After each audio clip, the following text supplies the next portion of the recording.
Bismillahirrahmanirrahim. Assalamualaikum warahmatullahi wabarakatuh. Sahabat-sahabat sekalian, alhamdulillah kita sudah ada di rumah makan Saung Panyawa, dan di dalamnya ada salah satu unit bisnis kita juga, yaitu Kopi Hau. Alhamdulillah saya sudah bersama dengan Pak Mamet. Ya. Beliau adalah manajer yang mengelola Kopi Hau kita. Ya. Mungkin bisa cerita nih Pak Mamet, sudah sejak berapa lama bergelut di perkopian? Kalau di kopi dari 2012. Dari 2012. Kalau Kopi Haunya sendiri dari 2018. Ya, Kenapa mengambil konsep Kopi Hau begitu? Konsep Kopi Hau sendiri menyesuaikan ya dengan Saung Panyawa. Memang beda sekali dengan kopi-kopi milenial yang saat ini rame. Kalau Kopi Hau itu lebih disesuaikan juga dengan konsep Saung Panyawanya. Terus di sini ada pakai hau. Jadi haunya? Ya, hau. Jadi dibakar kopinya sendiri di atas pasir. Pasirnya juga pasir besi. Pasir besi Luar yang memang dari kita juga ya. Dari kita juga. Dari Pantai Selatan. Betul, dari Cipatujah. Nah, kaya sekali ya di sini, dan memang kopi yang dipakai juga alhamdulillah saat ini kita sudah pakai kopi lokal ya. Kopi lokal. Jadi ada dari gunung, ada dari Karaha, ada dari Gunung Syawal gitu kan. Itu kopi lokal sendiri, walaupun memang kalau Karaha masuk Kabupaten Tasik. Karaha juga iya. Tasik ya? Perbatasan Tasik Garut. Alhamdulillah. Seperti itu, Pak. Iya. Dan kan menarik sekali ya bahwa akhir-akhir ini memang perkopian ini jadi naik daun ya. Betul. Banyak sekali kafe-kafe kopi, warung-warung kopi, dan dengan beragam konsep.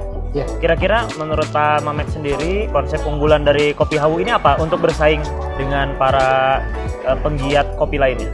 Begini, kalau kopi yang lain saat ini sudah sangat-sangat luar biasa ya. Saat ini yang memang trennya sudah lumayan jauh dibandingkan waktu pada saat saya awal ada di kopi ya.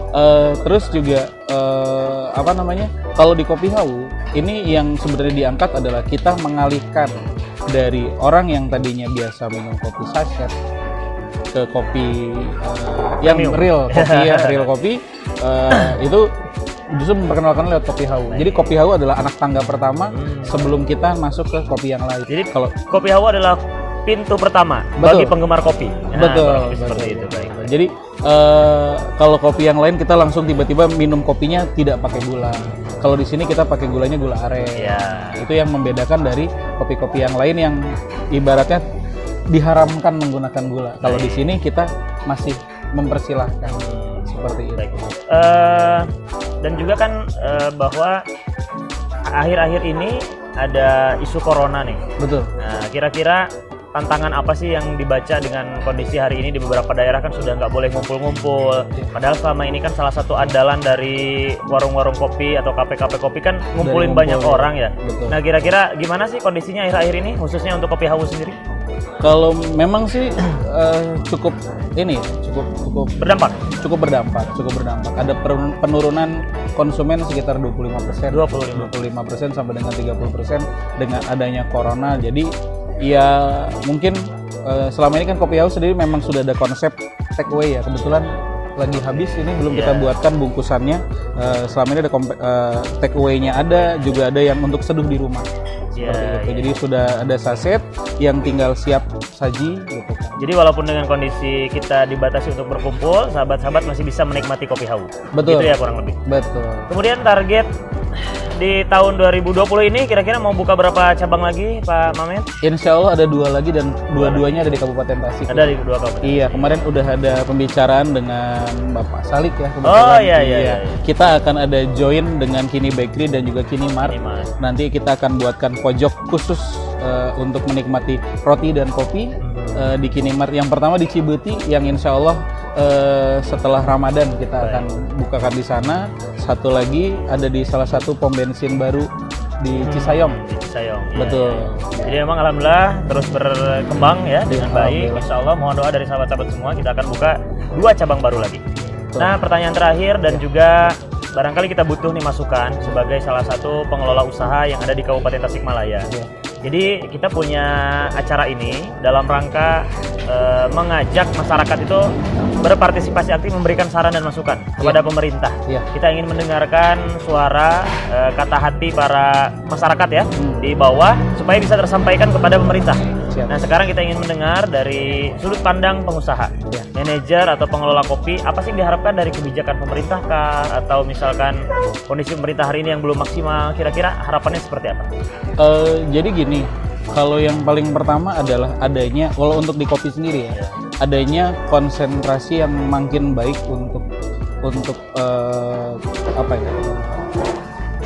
untuk pengusaha kopi ya, terutama lebih diperhatikan kepada petaninya, terutama juga lebih diperhatikan, karena selama ini yang terjadi di petani kopi sendiri kurangnya fasilitas dari pemerintah, kurangnya fasilitas, kurangnya perhatian. Karena selama ini saya perhatikan teman-teman kami yang ada di daerah seperti daerah Kabupaten Bandung ya, itu jauh lebih baik perhatian pemerintahnya juga dari fasilitas-fasilitas yang diberikan. Jadi pemerintah itu benar-benar sangat mensokong sekali, bukan hanya sekedar diekspor tapi juga di lokalnya.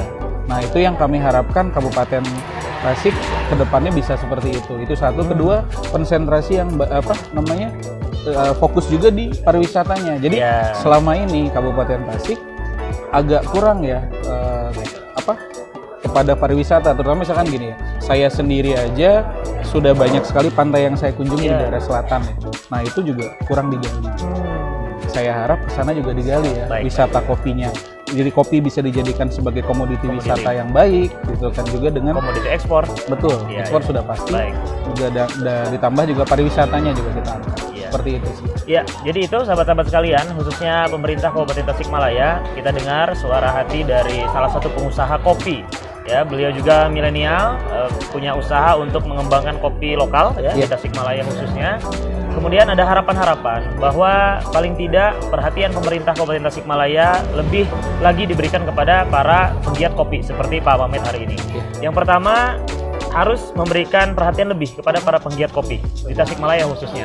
Terutama bagaimana para pembudidaya kopi, petani kopi diberikan insentif, diberikan dukungan, diberikan dorongan supaya budidayanya semakin membaik. Bahkan kita berharap kopi di Tasikmalaya menjadi komoditi ekspor, ya, sehingga bisa meningkatkan pendapatan Kabupaten Tasikmalaya. Yang kedua, tentu kopi juga dari sudut pandang pariwisata bisa diangkat juga sebagai salah satu kekayaan dan keindahan pariwisata di Kabupaten Tasikmalaya. Betul sekali. Saya kira itu, dan sahabat-sahabat sekalian, sekali lagi mohon doa supaya usaha Pak Mamet khususnya kopi Hawu kita diberikan kelancaran dan terus tumbuh berkembang. Dan jangan lupa kalau ke Saung Panyawah, rumah makan Saung Panyawah, coba untuk menikmati hangatnya dan nikmatnya kopi Hawu Saung Panyawah. Terima kasih banyak sekali. Cukup kawan-kawan.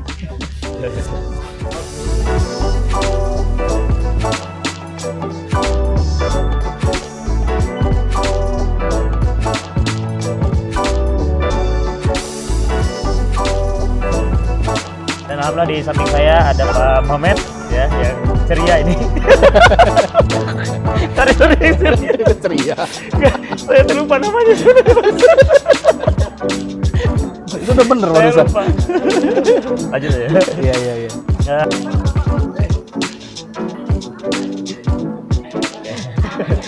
Petani. Saya ulangi lagi ya sahabat-sahabat.